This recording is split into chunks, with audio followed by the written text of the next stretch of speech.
de cela quelques semaines, nous avons eu ici à dénoncer l'expropriation de certains Togolais qui ont acheté des terrains à Daravé et la léthargie dans laquelle était plongée la commission d'indemnisation. Donc il y a beaucoup de gens dans la zone de Daravé, à Titikopé et Daravé, qui ont acheté des terrains plutôt des parcelles, et qui sont en train d'être expropriés par l'État pour des raisons d'utilité publique. En tout cas, c'est ce qu'on leur a dit. Et depuis 2 ans, le processus d'indemnisation est bloqué. Les gens ne savent pas à quoi s'en donner. Tout est bloqué. Et la dernière fois, nous avons fait un live. Et à la suite de ce live-là, cette semaine, le président du comité d'indemnisation, le ministre de l'administration territoriale, Awateo Dabaro, a sorti le 10 décembre dernier un courrier, un communiqué, a sorti un communiqué sur lequel il a dit: le président de la commission ad hoc chargé de la mise en œuvre des formalités administratives d'expropriation porte à la connaissance des personnes affectées par le décret machin, déclarant d'utilité publique et autorisant des travaux d'extension foncière spéciale de 2505 hectares dans les cantons de Daravé et de Koumé, préfecture de Sion, que les travaux d'indemnisation reprendront incessamment avec la remise des chèques. À cet effet, il rappelle à toutes les personnes ayant déjà signé les protocoles d'accord que la remise de ces chèques se fera exclusivement sur présentation d'un titre de propriété définitif, donc titre foncier, ou à défaut des pièces suivantes qu'ils devront préparer d'avance: le certificat administratif, l'original du reçu de vente, les 4 copies du plan visé en coordonnées GPS, les copies des avis favorables de l'auteur, la copie d'une pièce d'identité en cours de validité, carte nationale d'identité, carte d'électeur, carte biométrique, passeport, permis de conduire. Toute pièce manquante devra se justifier par une déclaration de perte délivrée par un commissaire de police. Par ailleurs, le président de la commission ad hoc tient à rappeler que toute représentation se fait sur présentation d'une procuration authentifiée par les autorités compétentes ou d'un mandat pour les collectivités et les successions. Voilà ce qu'on avait dénoncé, et donc ils ont réagi. Il y a cela, je pense, 3 semaines qu'on a dénoncé cette histoire-là où les gens se font exproprier et que la commission d'indemnisation ne fait pas ce travail. Voilà, donc ils suivent bien le live et puis après ils réagissent. C'est tant mieux pour les populations qui se plaignent. Voilà, merci à la technique. On va partir en Israël. Pour parler d'un groupe qui fait la sécurité de Foy Gnassingbé depuis longtemps, c'est pas d'aujourd'hui, Mer Group. Et on a eu des informations ces derniers temps d'un contrat que Foy a renouvelé avec Mer Group. Si la technique peut rapprocher un peu l'image pour que je puisse lire correctement. Merci pour la diligence. Et donc, vous savez que les Israéliens sont très présents au Togo et qu'ils sont généralement payés par l'argent de nos phosphates. J'ai fait beaucoup de dossiers là-dessus. J'ai parlé longuement de cette collaboration-là, et je dirais même aujourd'hui, s'il y a un pays qui assure vraiment la sécurité de Foy Gnassingbé, c'est Israël. Et pourtant, on n'en parle pas beaucoup parce que en parler ne fait pas l'affaire de notre propagande. Et j'ai plusieurs fois répété que Foy Gnassingbé n'est pas seulement protégé par une seule puissance, il est protégé par plusieurs puissances. Et le fait qu'on dévie tout le débat sur un seul pays fait qu'on ne comprend rien de ce qui est en train de se passer. Et celui qui fait ta sécurité, c'est lui qui te protège. Et c'est Israël qui fait la sécurité de Foy Gnassingbé, qui forme la garde présidentielle, qui forme les Girat. Et vous savez, appris lors du procès de Katanga que la balle qui a tué Majulba est une balle israélienne, selon les révélations du général Katanga lui-même, que la balle qui a tué le colonel Majulba est une balle israélienne.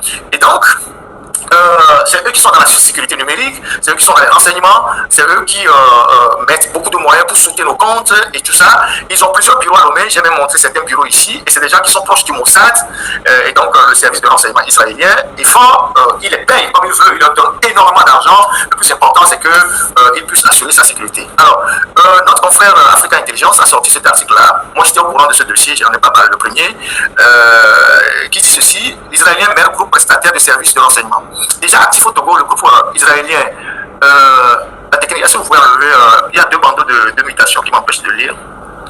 Le groupe israélien a remporté un nouveau contrat pour fournir des solutions de cybersécurité à Lomé qui coopèrent activement avec Tel Aviv en la matière. Le bureau israélien des technologies de cybersécurité, Mer Group, vient de réaliser une belle opération à Lomé. Prestataire régulier des autorités togolaises, donc ils sont là depuis longtemps. Ces dernières années, le conglomérat a décroché un contrat de 20 millions d'euros pour poursuivre ses activités dans le pays pendant 1 an. Donc, Foy Gnassingbé a donné à un groupe de prestataires israéliens pour les renseignements et la cybersécurité 20 millions d'euros. 20 millions d'euros, ça fait 13 milliards 300 ou 500 millions. 13 milliards, plus de 13 milliards. Donc, Foy Gnassingbé, pour sa propre sécurité, a pris 13 milliards pour signer un contrat d'une seule année, 1 an, avec un groupe israélien pour sa sécurité. Et ça, vous n'entendrez jamais des activistes dénoncer ça. Ils vont vous dire, ouais, c'est tel pays qui soutient fort, alors que ceux qui soutiennent fort, mais voilà. Et c'est là où rentre l'argent de nos phosphates, ou l'argent du port. Et vous allez vous poser la question, dans le budget national, la loi de finances, où est-ce que Ford a pris les 20 millions d'euros, donc les 13 milliards pour payer les Israéliens? Vous ne verrez aucune traçabilité. Vous ne verrez aucune traçabilité. Et donc, Meilleur Groupe sera chargé d'équiper les services de sécurité, donc l'Agence nationale des renseignements, donc l'ANR, qui arrête les gens, qui écoute, qui torture, qui tue les gens, en tête avec des solutions de cyber. Vous entendez? Des solutions cyber, du matériel de protection des infrastructures sensibles et des technologies de détection. La holding pourrait aussi prendre en charge le volet de formation à destination des agents de renseignement et des forces spéciales. Entretenant des connexions étroites avec l'État israélien. Donc, Meilleur Groupe est un groupe qui travaille avec le Mossad. Donc, Meilleur Groupe compte dans ses rangs un nombre important d'agents du Mossad. Vous savez que Rafi Ederi, qui est décédé il y a 1 an et demi, dans la famille, a la gestion des phosphates, parce que c'est Ford qui a confié la gestion des phosphates à cette famille Ederi. Et donc, les gens comme les Michel Kessier, tout ça, c'est juste des exécutants. Les vrais décideurs, ce sont les Israéliens, et c'est eux qui rendent compte à Ford Yacine. Donc, Rafi Ederi est un ancien agent du Mossad, celui qui gère les phosphates. Il est décédé maintenant, ce sont ses enfants qui gèrent les phosphates. Vous voyez.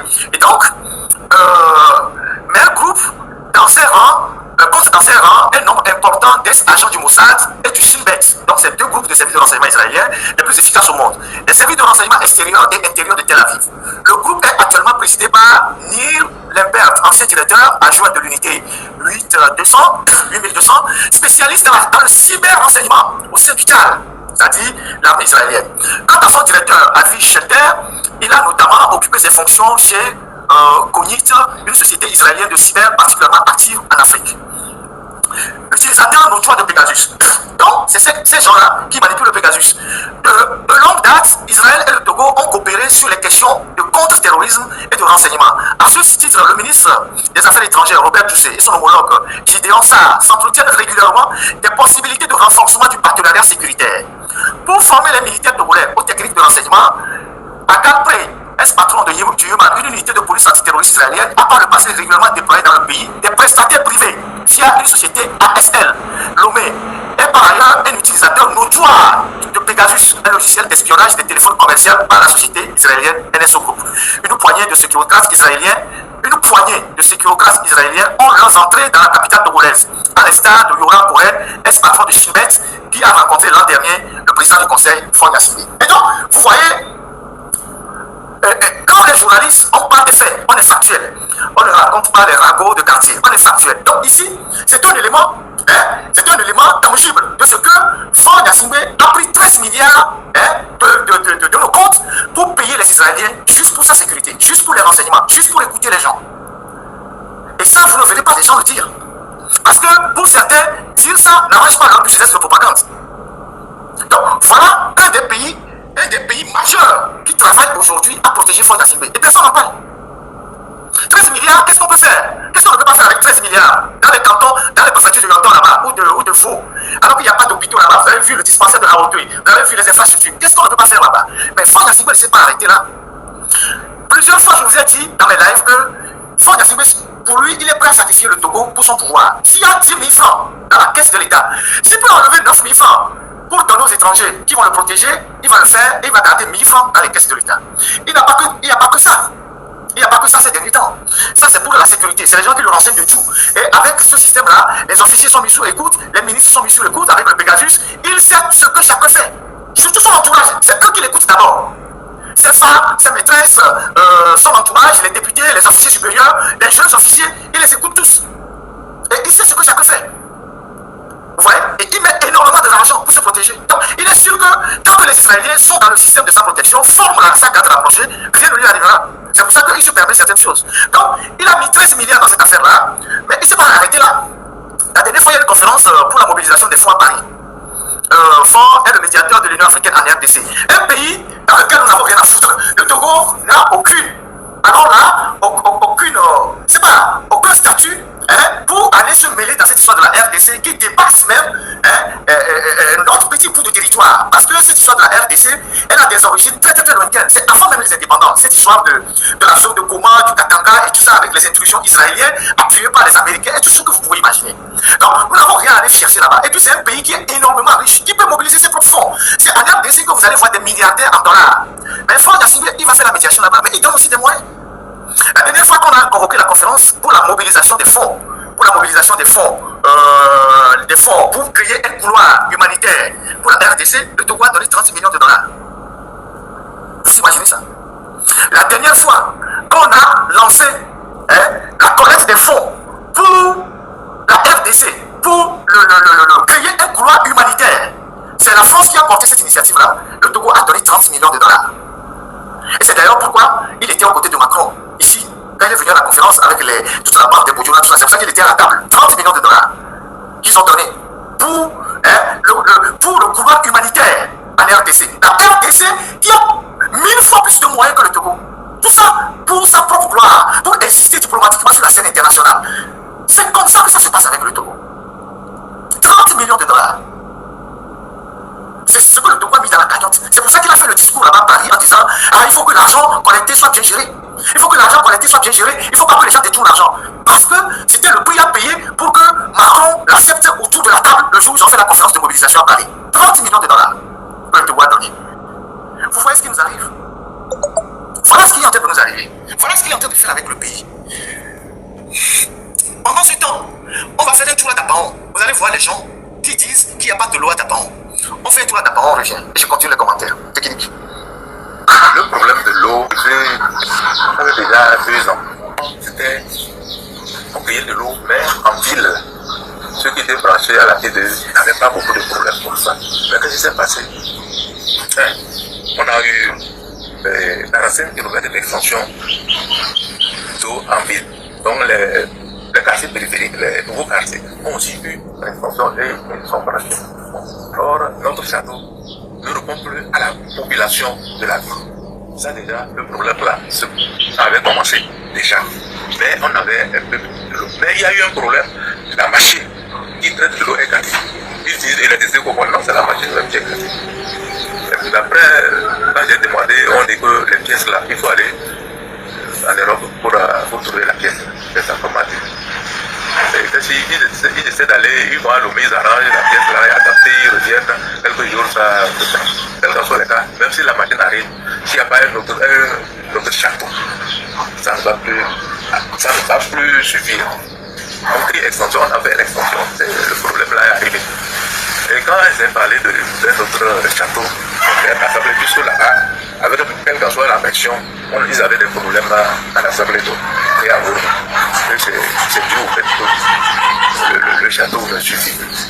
Donc il faut obligatoirement un château.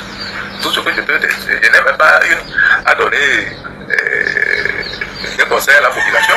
Tout ce que je peux leur dire, ils n'ont qu'à prendre leur mal en patience.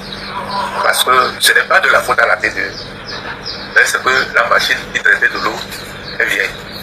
Il faut la remplacer.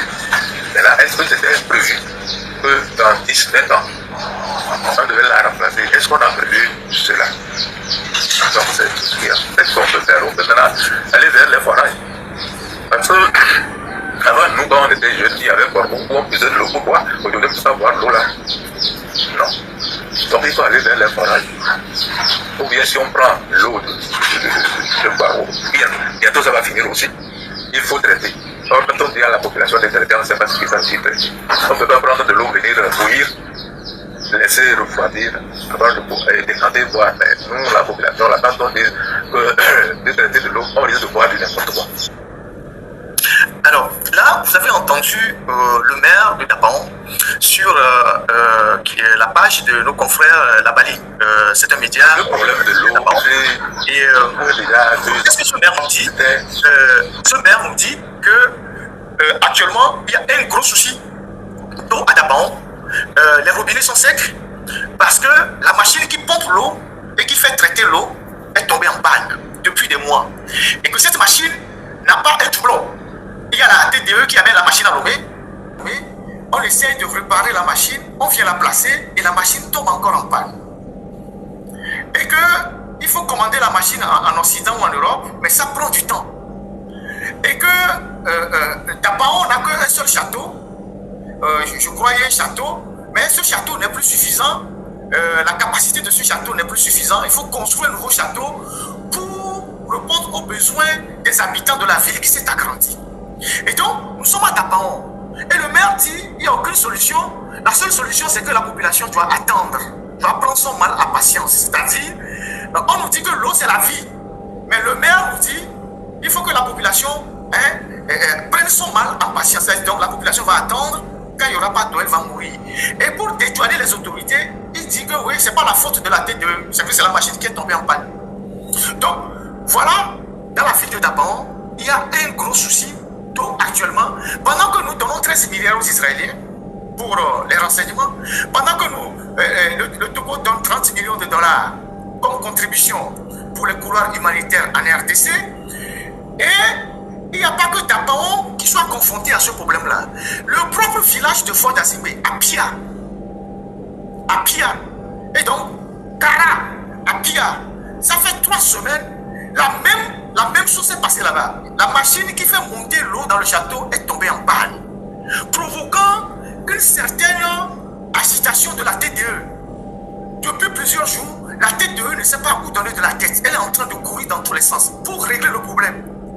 Et depuis les 2 dernières semaines, les gens de Pia, donc dans le village de Fort Azimé, ils vont chercher l'eau à la rivière. Ils vont chercher l'eau dans les puits. C'est la dernière fois que, avec le soutien de quelques ingénieurs ou quelques de la TDE, ils ont pu réparer ou je sais pas, ils ont pu remettre la machine en fonction et la machine pompe l'eau, je sais pas, dans la caserne des militaires là-bas, quelque chose comme ça. Donc, à Pia, chez Fort Azimé, il y a cela quelques jours, il n'y avait pas l'eau dans le village. Les gens allaient chercher l'eau à la rivière, comme au bon vieux temps, et dans les puits. Pendant ce temps, ils ont de l'argent pour payer des gens pour leur propre gloire et pour leur diplomatie. C'est ça, c'est ce contraste-là que je vais vous montrer, pour vous montrer le décalage entre les discours officiels et ce qui se passe sur le terrain. Le patriotisme dont nous parlons. Ce n'est pas fini. À Pia, il y a ce problème d'eau. À Kara, il y a un pont en construction sur la rivière Kara depuis 2 ans qui est à l'abandon parce que les dirigeants financiers ne sont pas là. On va vous montrer les images. Nous sommes à l'entrée de la ville de Kara où il y a un pont en construction sur la rivière Kara.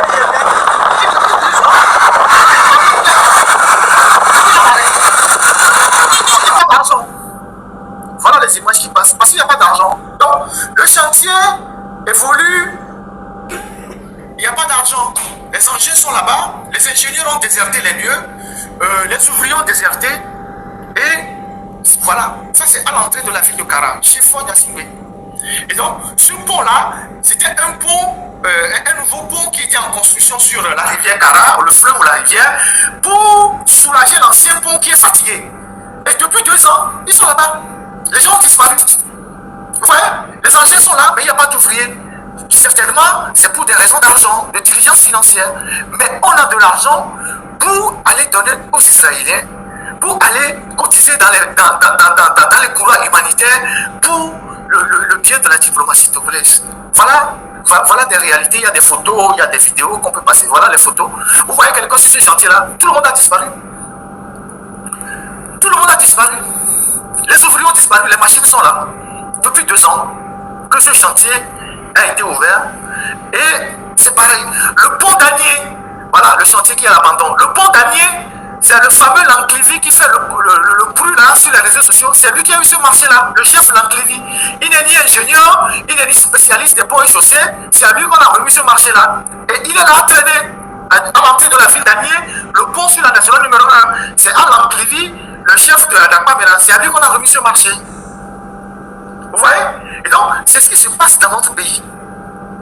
Pendant ce temps, nous mobilisons des milliards pour faire venir les gens au Togo, pour faire une conférence sur le panafricanisme qui ne nous rapporte dans les assiettes rien du tout, qui n'améliore pas le quotidien des populations, qui ne rapporte absolument rien. Donc, voilà des trucs que j'ai voulu vous montrer.